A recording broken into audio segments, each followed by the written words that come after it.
Hero party ने सफलतापूर्वक demon Lord को सील कर दिया है। जबकि ये एक मॉन्यूमेंटल ट्रायम्फ को चिन्हित करता है, खतरा पूरी तरह से समाप्त नहीं हुआ है। जब तक वे उसे पूरी तरह से हरा नहीं देते, दुनिया विनाश के खतरे में बनी रहेगी।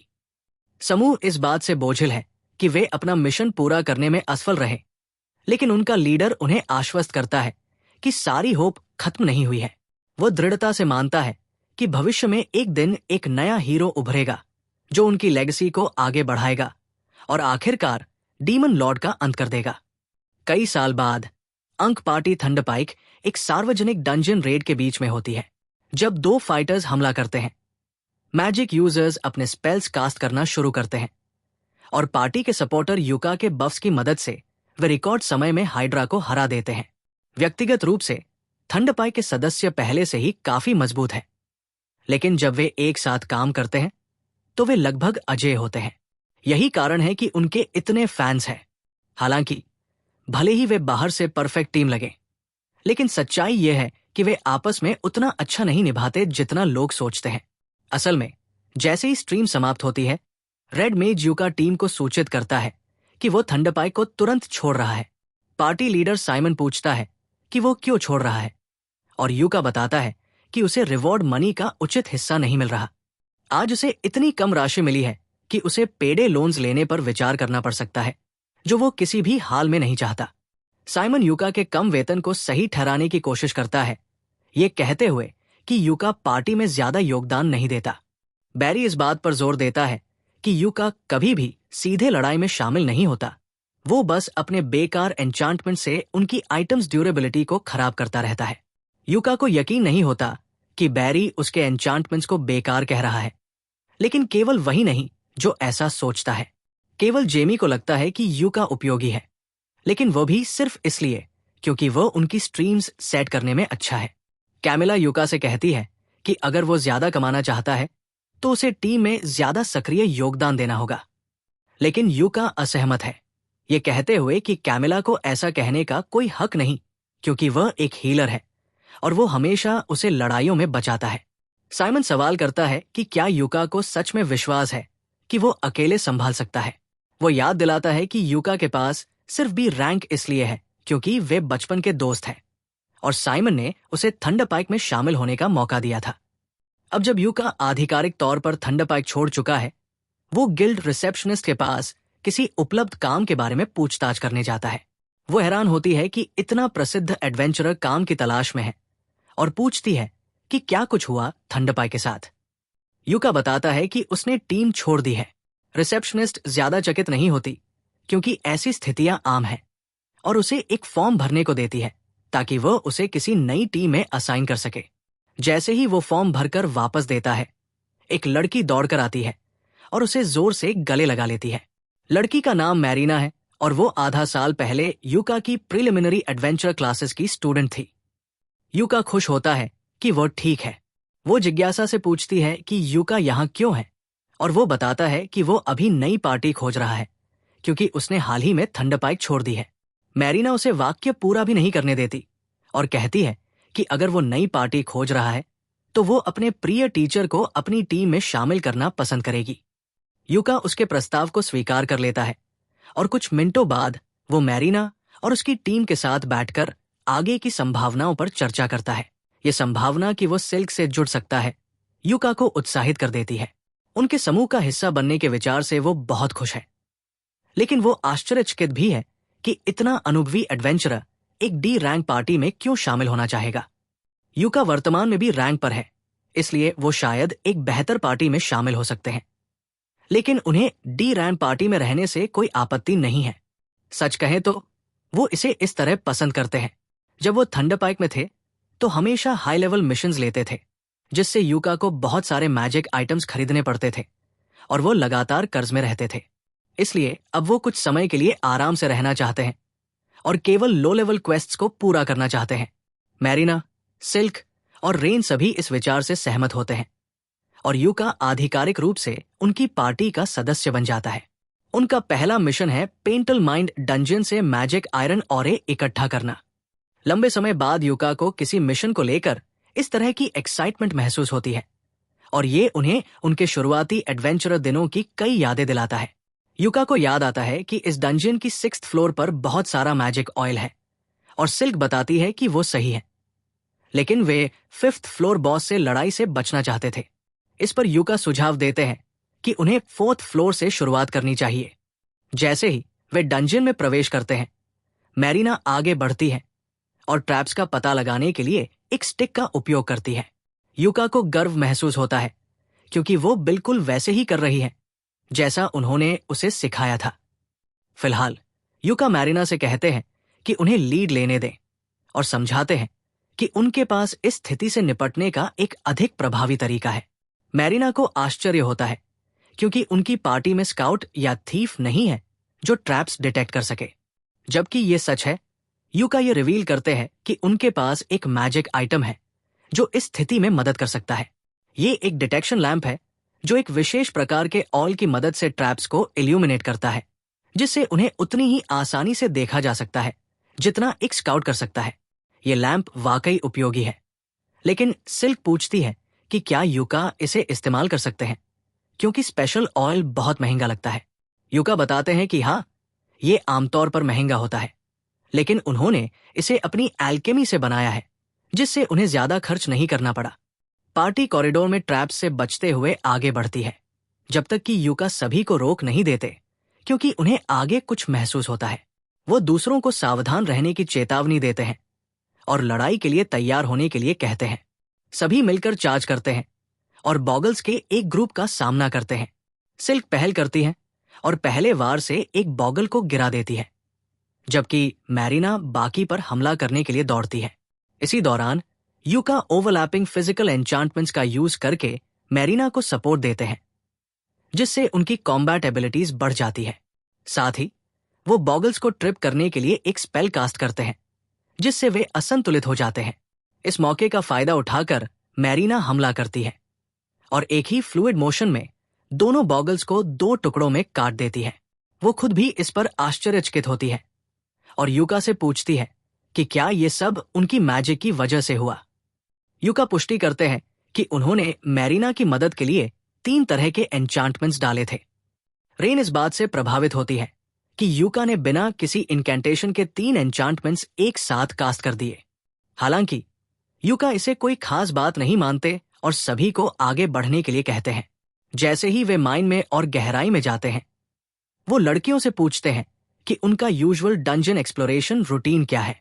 मैरिना गर्व से बताती है कि वे प्रत्येक फ्लोर के बाद ब्रेक लेते हैं और अपने इक्विपमेंट की जांच करते हैं, जैसा कि युका ने उन्हें सिखाया था। युका ये सुनकर सुझाव देते हैं कि वे कुछ देर आराम करें। ब्रेक के बाद मैरिना और बाकी सभी अपने इक्विपमेंट की जांच करते हैं और सब कुछ सही लगता है, जिससे वे अपने मिशन को जारी रखने और अगले फ्लोर की ओर बढ़ने के लिए तैयार होते हैं। डंजन की दूसरी फ्लोर पर जाते ही उन पर अचानक अनडेड माइनर्स का हमला हो जाता है। उनसे छुटकारा पाने का एकमात्र तरीका है कि रेन होली मैजिक का यूज करें। सभी को चांट पूरी होने तक उन्हें सुरक्षित रखना होगा। मैरिना और सिल्क रक्षा करने की योजना बनाते हैं, लेकिन युका उन्हें बताते हैं कि वह इसे संभाल सकते हैं। वो सभी पर ब्लेसिंग ऑफ लाइट कास्ट करते हैं। हालांकि ये अनडेड माइनर्स को खत्म नहीं करेगा, लेकिन ये उन्हें पास आने से रोक देगा। ये एक अच्छा डिफेंसिव मेजर है। Eventually rain Holi light spell को कंप्लीट कर लेती है और इसका उपयोग अनडेड को समाप्त करने के लिए करती है। जब वे सुरक्षित होते हैं तो मैरिना रेन की प्रशंसा करने लगती है और युका भी उसे कमेंट करती है, ये बताते हुए कि बहुत कम लोग उसने जो लाइट मैजिक का प्रदर्शन किया उसे इस स्तर पर कर सकते हैं। हालांकि इतना पावरफुल स्पेल कास्ट करने से उसकी मना का सिग्निफिकेंट हिस्सा खत्म हो गया होगा, इसलिए युका रिफ्रेश मना कास्ट करती है ताकि उसे रिकवर करने में मदद मिले। रेन ये देखकर अस्टॉनिश्ड हो जाती है कि युका फ्रेश मना का उपयोग कर सकती है, जो एक रेयर स्किल है और जिससे मना पूरी तरह से रिस्टोर हो जाता है। वो सोचती है कि केवल ये स्किल रखना ही युका को किसी भी पार्टी के लिए अत्यधिक वैल्यूबल बना सकता है, लेकिन युका इसे डाउन प्ले करती है, समझाते हुए कि उसने रिफ्रेश मना केवल इसलिए सीखा क्योंकि उसका जॉब रेड मेज जैसा एक ऑब्सक्योर रोल था। हालांकि इसे मास्टर करना उसके लिए एक्सेप्शनली डिफिकल्ट था। इसके बाद ग्रुप रास्ते पर आगे बढ़ता है और जैसे जैसे वे आगे बढ़ते हैं, यूका जमीन पर एक लिक्विड डालना शुरू कर देता है। सिल्क उससे पूछती है कि वो क्या कर रहा है, तो यूका समझाता है कि वो होली वाटर उनके फुटप्रिंट्स पर डाल रहा है ताकि अनडेड मॉन्स्टर्स उनका पीछा न कर सके। सिल्क चिंतित होकर पूछती है कि क्या उसके लिए इतनी महंगी होली वाटर को वेस्ट करना सही है, लेकिन यूका उसे बताता है कि चिंता करने की कोई बात नहीं है क्योंकि उसने ये खुद बनाया है। ग्रुप ये सुनकर शॉक्ड रह जाता है कि यूका होली वाटर बना सकता है, जबकि वो प्रीस्ट भी नहीं है, लेकिन उसके पास इसे बनाने की एक स्पेशल मेथड है। वो अनडेड के पराजित होने के बाद बची हुई एशेस को प्यूरिफाई करके होली वाटर में परिवर्तित कर देता है। अनडेड माइनर्स से प्राप्त एशेस इतनी पर्याप्त होंगी कि यूका द्वारा अभी तक उपयोग की गई होली वाटर की भरपाई हो जाएगी। तीसरे फ्लोर पर पहुंचने के बाद यूका एक और ब्रेक लेने का सुझाव देता है, क्योंकि अब माइनिंग प्रोसेस शुरू होने वाली है। ये देखकर कि उन्हें खाए हुए काफी समय हो गया है, वो अपने मैजिक बैग से कुछ कुकिंग यूटेंसिल्स निकालता है और घोषणा करता है कि वो उनके लिए एक मील तैयार करेगा। मैजिक बैग्स बहुत रहे नहीं हैं, लेकिन रेन के लिए ये पहली बार था जब उसने इसे देखा और वो विजिबली एक्साइटेड थी। यूका कुछ सॉसेज और एग्स को पैन में डालता है और जैसे ही वे कुक होते हैं, वो अपने बैग से एक स्पेशल पॉट निकालता है। लड़कियां देखती है कि वो पॉट के साइड पर टैप करता है और ये इंस्टेंटली भर जाता है। यूका बताता है कि ये पॉट एक रेयर आर्टिफैक्ट है जो उसे एक रॉयल पैलेस रूइन में मिला था। ये हर बार यूज करने पर एक रैंडम सूप से भर जाता है, इसलिए इसे साथ रखना बहुत हैंडी होता है। लड़कियां यूका के प्रति वास्तव में ग्रेटफुल महसूस करती हैं, क्योंकि ये पहली बार था जब उन्होंने डंजन मिशन के बीच इतना अच्छा खाना खाया था। लेकिन जब सिल्क भोजन को करीब से देखती है तो उसे महसूस होता है कि उसमें मना की रेडियंस निकल रही है। वो यूका से इसके बारे में पूछती है, लेकिन वो कहता है कि इसमें कुछ भी स्पेशल नहीं है क्योंकि उसने इसे सिर्फ प्यार से बनाया है। हो सकता है कि उसकी एल्केमी स्किल्स ने एक्सीडेंटली खाने को एन्चांट कर दिया हो, लेकिन इससे कोई प्रॉब्लम नहीं होगी। ग्रुप आखिरकार डंजन के चौथे फ्लोर पर पहुंचता है, जहां उनका सामना एक रॉक लिजर्ड से होता है। जैसे ही मॉन्स्टर उन पर चार्ज करता है, यूका स्लो स्पेल कास्ट करता है, जिससे वह लगभग फ्रीज हो जाता है। इस अवसर को देखते हुए मैरीना आगे बढ़कर हमला करती है, जो कि वो आमतौर पर करने की कोशिश नहीं करती। हालांकि यूका के एन्चांटमेंट्स उसकी स्ट्रेंथ और स्टैमिना को बढ़ा देते हैं, जिससे वो मैजिक ब्लेड एबिलिटी का प्रयोग करने का निर्णय लेती है। एक डिसाइसिव स्ट्राइक में वो रॉक लिजर्ड का सिर काट देती है। लड़ाई समाप्त होने के बाद मैरीना पूरी तरह एग्जॉस्टेड हो जाती है, क्योंकि मैजिक ब्लेड का उपयोग करने में उसकी मना बहुत खर्च होती है।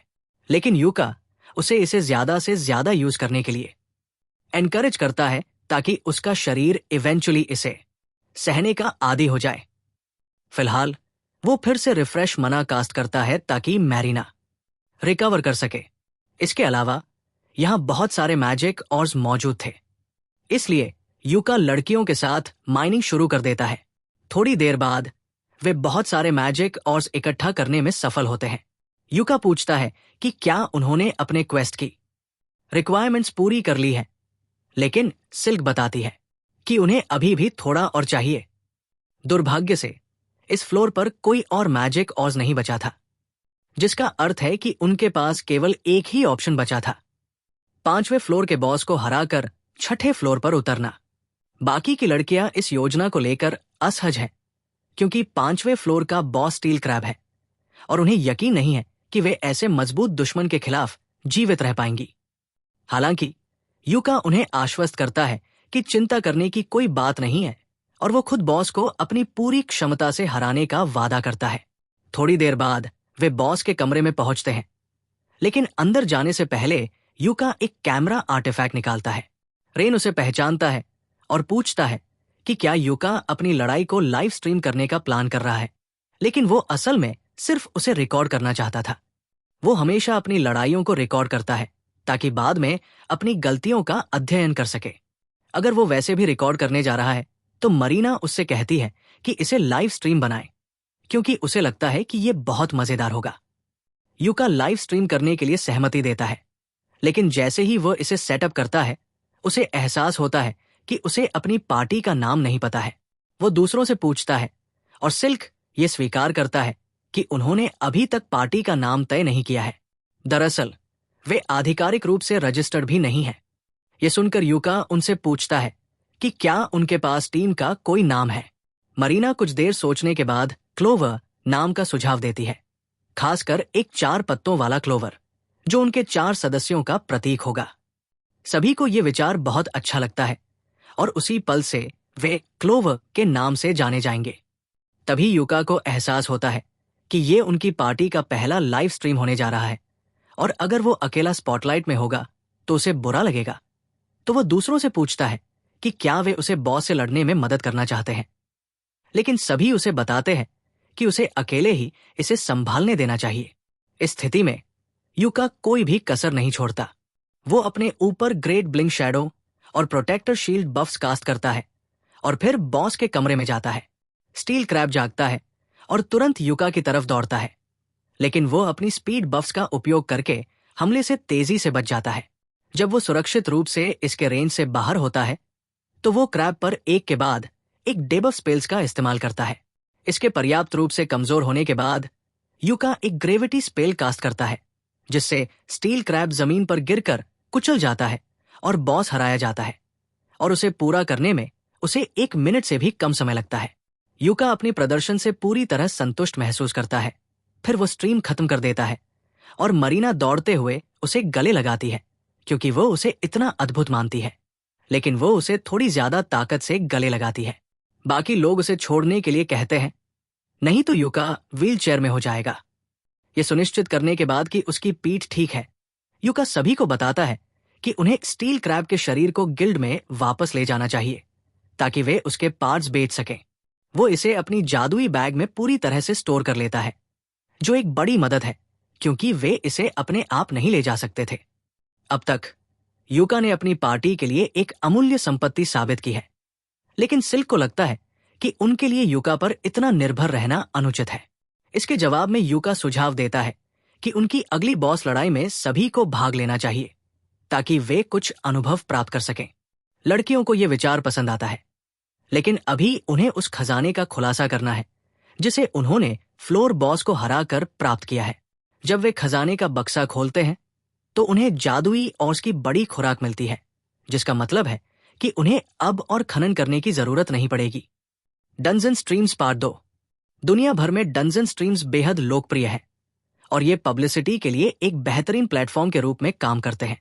प्रमुख कंपनियां अक्सर प्रसिद्ध स्ट्रीमर्स को स्पॉन्सरशिप डील्स देती है और अभी यूका की प्रसिद्धि नई ऊंचाइयों तक पहुंच चुकी है। वो वीडियो जिसमें यूका ने स्टील क्रैब को केवल स्टेटस इफेक्ट स्पेल्स का उपयोग करके हराया था, वायरल हो गया है, जिससे भारी ध्यान आकर्षित हुआ है। जब यूका और उसकी साथी अपने घर वापस लौटते हैं तो वो एक पल के लिए उनसे पूछता है कि उनके पहले मिशन के बारे में उनके क्या विचार है। लड़कियां बहुत खुश है, उन्हें ये अनुभव बहुत अच्छा लगा। उन्होंने यूका से कई अद्भुत कौशल और ज्ञान सीखा, जिससे ये उनका अब तक का सबसे फायदेमंद मिशन बन गया। दरअसल वे गंभीरता से यूका को अपनी पार्टी का आधिकारिक नेता बनाने पर विचार कर रही है, क्योंकि उनके पास व्यापक अनुभव और जो विश्वास उन्होंने उन्हें अपने मेंटर के रूप में रखा है, वो समूह के लिए एक स्वाभाविक निर्णय लगता है। यूका इस भूमिका को लेने में संकोच करता है क्योंकि उसने कभी अपनी पार्टी का नेतृत्व करने का इरादा नहीं किया था, लेकिन चूंकि सभी इंसिस्ट करते हैं कि वो ये कदम उठाए, वह आखिरकार साइमन और उसकी टीम मेनली अपनी सेफ्टी को सुनिश्चित करने के लिए सहमत होती है। जबकि यूका के ग्रुप की पहली विक्ट्री का जश्न मनाया जा रहा होता है, लेकिन थंडरपाई के लिए चीजें डाउनहिल जा रही है। साइमन यूका की जगह भरने के लिए एक नया रिक्रूट लेकर आता है, लेकिन अनफॉर्चुनेटली साइमन अब भी नहीं समझ पाया कि यूका ने टीम में कितना योगदान दिया था। नया लड़का ग्रुप को सीधा वुल्फ टेरिटरी में ले जाता है, ये मानते हुए कि सब कुछ ठीक हो जाएगा। आमतौर पर यूका पहले ही भेड़ियों पर वीकनिंग स्पेल डाल देता ताकि लड़ाई बराबरी की हो जाए, लेकिन रिप्लेसमेंट के पास ये एबिलिटी नहीं होती, जिससे भेड़िए बहुत ज्यादा ताकतवर हो जाते हैं। जमी को बाइट लग जाता है और साइमन उसे डेंजर में देखकर तुरंत बचाने के लिए भागता है।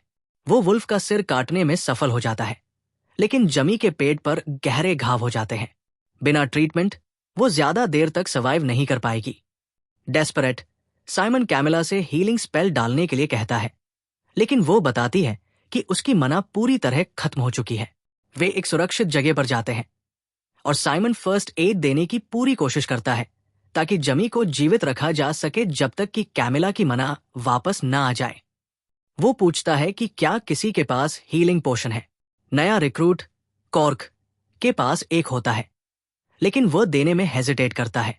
साइमन उसे समझाता है कि जब एक टीममेट मरने वाला हो तब पैसे की चिंता नहीं करनी चाहिए। रिलक्टेंटली कॉर्क उसे दे देता है और साइमन जमी को हीलिंग पोशन पिला देता है। थंडरपाइक लगातार नीचे गिरता जा रहा है, लेकिन दूसरी तरफ युका के लिए सब कुछ सही चल रहा है। वो और लड़कियां एक बार में अपनी जीत का जश्न मना रहे होते हैं। उनका रिवॉर्ड ज्यादा बड़ा नहीं था, लेकिन स्टील क्रैब का बॉडी अच्छी हालत में था, इसलिए गिल्ड ने इसके लिए अच्छी कीमत दी। स्पीकिंग ऑफ मनी, युका मैरिना और बाकी से पूछता है कि वे अपनी कमाई कैसे बांटते हैं। वे बताते हैं कि सिल्क सभी का मनी संभालती है और हर सदस्य को एक निश्चित अलाउंस मिलता है। युका को यह जानकर थोड़ी सरप्राइज होती है, क्योंकि पूरी ग्रुप का पैसा एक ही इंसान के पास देना अनकॉमन है। लेकिन वे बताते हैं कि वे सभी एक साथ मिलकर एक हाउस खरीदने के लिए बचत कर रहे हैं, क्योंकि हमेशा इनमें कमरे किराए पर लेना ऑकवर्ड लगता है। युका उन्हें आश्वस्त करता है कि उसे अलाउंस सिस्टम से कोई समस्या नहीं है। सिल्क थोड़ी शॉक होती है और पूछती है कि क्या वह सच में ठीक है कि कोई और उसकी फाइनेंसेस को संभाले। लेकिन युका उसे पूरी तरह ट्रस्ट करता है और कहता है कि जब तक ये सिस्टम काम कर रहा है तब तक इसे बदलने की कोई जरूरत नहीं है। दूसरी ओर साइमन और थंडरपाइक के बाकी लोग निराश हैं, क्योंकि ये उनके लिए सबसे खराब आउटकम था। थैंकफुली वे जमी की जान बचाने में सफल रहे, लेकिन चीजें और भी बुरी हो सकती थी। साइमन इसका पूरा दोष कॉर्क पर डालता है। बाकी पार्टी भी उसमें शामिल हो जाती है और उसे यूजलेस कहने लगती है, लेकिन कॉर्क को दोषी ठहराया नहीं जा सकता। सबको पता होता है कि डायर वुल्व्स अपनी शिकार को सेंट से ढूंढते हैं, इसलिए बीस्ट रिपेलेंट खरीदना आम समझदारी होती है। ये पूरी तरह से पार्टी की गलती थी कि उन्होंने खुद को सही तरीके से प्रिपेयर नहीं किया। लेकिन साइमन फिर भी कॉर्क पर ब्लेम डालता है। वो कहता है कि अगर कॉर्क को बीस्ट रिपेलेंट के बारे में पता था तो उसे बाकी लोगों को बताना चाहिए था, और वो यहां तक कह देता है कि जमी के मरने के लिए पूरी तरह कॉर्क जिम्मेदार है, क्योंकि उसने सभी के लिए बीस्ट रिपेलेंट नहीं खरीदा। ये एक जबरदस्त गैसलाइटिंग थी, लेकिन फॉर्चुनेटली कॉर्क इसे समझ जाता है। वो देखता है कि ये ग्रुप अपने मिस्टेक्स की जिम्मेदारी नहीं लेती, इसलिए वो तुरंत पार्टी क्विट करने का फैसला करता है। युका ये सब सुन लेता है और वो यकीन नहीं कर पाता कि ये हो रहा है।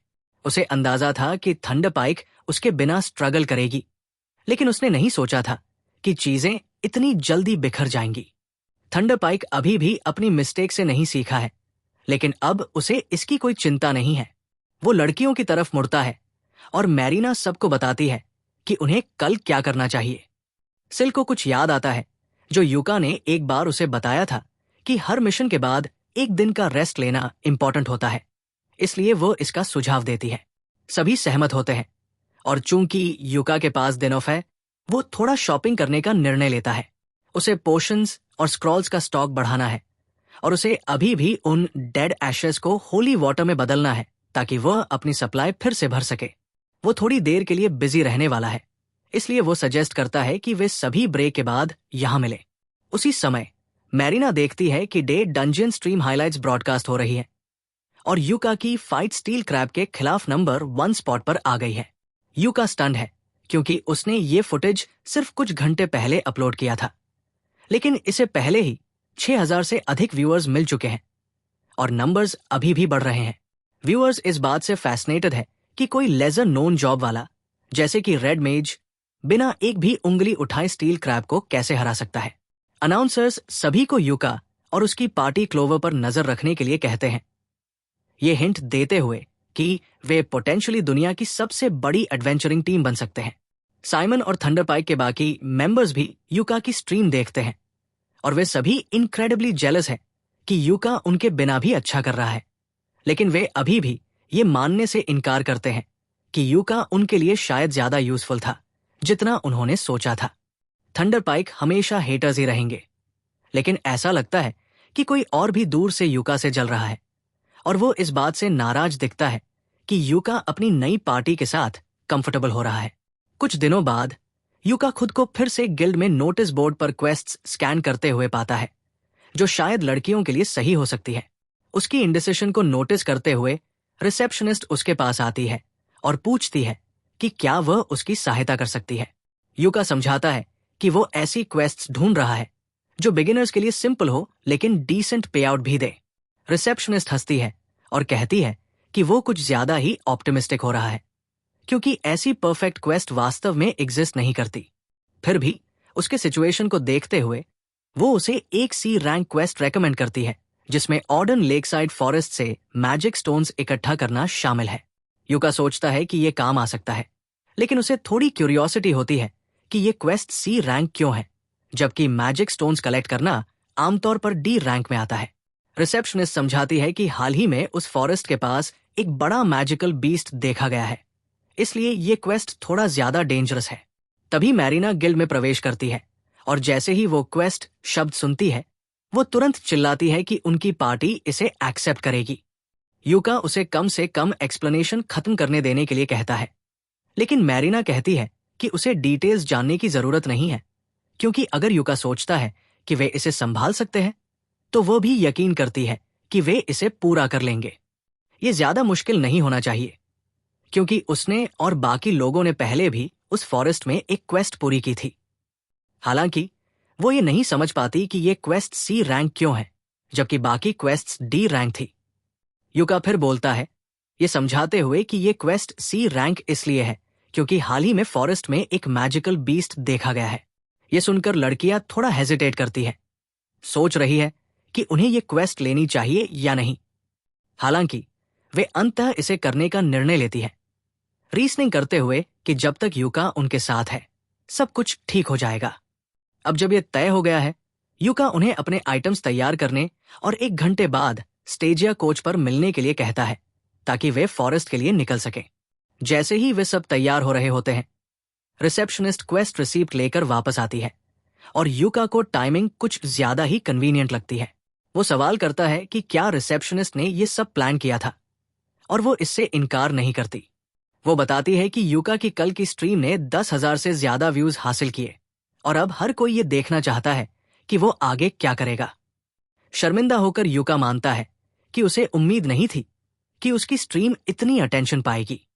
उसे इसमें कोई हार्म नहीं दिखता अगर वो अपनी फाइट स्ट्रीम करता रहे क्योंकि इससे लड़कियों को भी ध्यान मिलेगा और अगर वे वह magical beast having it on video would be great for the guilds records. जबकि यूको इस सब के बारे में बात कर रहा था, पहले वाला आदमी और अधिक गुस्से में आ रहा था। जैसे ही यूका गिल्ड छोड़ता है वो आदमी उसका पीछा करता है। यूका तुरंत समझ जाता है कि उसका पीछा किया जा रहा है क्योंकि वो आदमी इसे बहुत खराब तरीके से कर रहा है, इसलिए वह एक एलेवे में छिप जाता है ताकि पीछा करने वाले से बच सके। वह सोच रहा था कि वो उससे बच जाएगा, लेकिन वो आदमी काफी तेज था और जल्दी ही यूका को पकड़ लेता है। यूका पूछता है कि क्या उसका कोई काम है, तो वो आदमी मांग करता है कि यूका तुरंत क्लोवर छोड़ दे। यूका स्पष्ट रूप से कहता है कि ऐसा नहीं होगा, खासकर क्योंकि वो पार्टी का लीडर है। वो आदमी ये सुनकर चौंक जाता है कि लड़कियों ने केवल 1 दिन में ही यूका को अपना लीडर बना लिया, जबकि उसने कई बार उनकी पार्टी में शामिल होने की भीख मांगी थी और हर बार उसे रिजेक्ट कर दिया गया था। यूका को जल्दी ही समझ आ जाता है कि ये आदमी क्यूट एडवेंचर गर्ल्स के साथ अपनी खुद की हरिम बनाना चाहता था, लेकिन मैरिना और बाकी लड़कियों ने उसे शामिल होने नहीं दिया। अब किसी और को अपने ड्रीम को जीते हुए देखकर वो अपना आपा खो बैठा। गुस्से में आकर वो अपनी स्वॉर्ड निकाल लेता है और धमकी देता है कि अगर यूका लड़कियों की पार्टी नहीं छोड़ता तो वो उस पर हमला कर देगा। शांत रहते हुए यूका चुपचाप एक स्नेयर ट्रैप डालता है और वहां से जाने लगता है। हमेशा की तरह वो आदमी यूका पर हमला करने की कोशिश करता है, लेकिन ट्रैप सक्रिय हो जाता है और वो फिसलकर जमीन पर गिर जाता है। जब यूका कैरेज में चढ़ता है तो वो लड़कियों को अपनी अजीब मुठभेड़ के बारे में बताता है। वे उसे पहचान जाती है और कहती है कि वो बेसो है जो बहुत समय से उनकी पार्टी में शामिल होने की कोशिश कर रहा था। वे पूछती है कि क्या यूका ठीक है, क्योंकि वे नहीं चाहती कि उनकी वजह से उसके साथ कुछ बुरा हो। लेकिन यूका उन्हें आश्वस्त करता है कि ये उनकी गलती नहीं है। इसके अलावा उसने उस आदमी को सड़क पर बेहोश छोड़ दिया है, इसलिए वे वापस जाकर उसकी रिपोर्ट कर सकते हैं। इस बीच उनके गंतव्य तक पहुंचने से पहले यूको मिशन ऑब्जेक्टिव को फिर से देखना चाहता है। उन्हें ऑटन फॉरेस्ट से 3 मैजिक स्टोन्स लाने हैं। मैरीना बताती है कि वे 2 महीने पहले यहां आ चुके हैं, लेकिन अब सोचने पर उसे लगता है कि उसने तब कोई मॉन्स्टर्स नहीं देखे थे। यह सुनकर यूका निष्कर्ष निकालता है कि मैजिकल बीस्ट पहले से ही वहां था। वो फैसला करता है कि अगर वे इसका सामना करते हैं तो वो लाइव स्ट्रीम करेगा ताकि गिल्ड को इसकी पूरी जानकारी मिल सके, और अगर वे इसे हरा नहीं पाते तो वे आसानी से बैकअप बुला सकें। जैसे ही वे जंगल में पहुंचते हैं, यूका स्ट्रीम शुरू करता है और समूह घने इलाके से गुजरता है।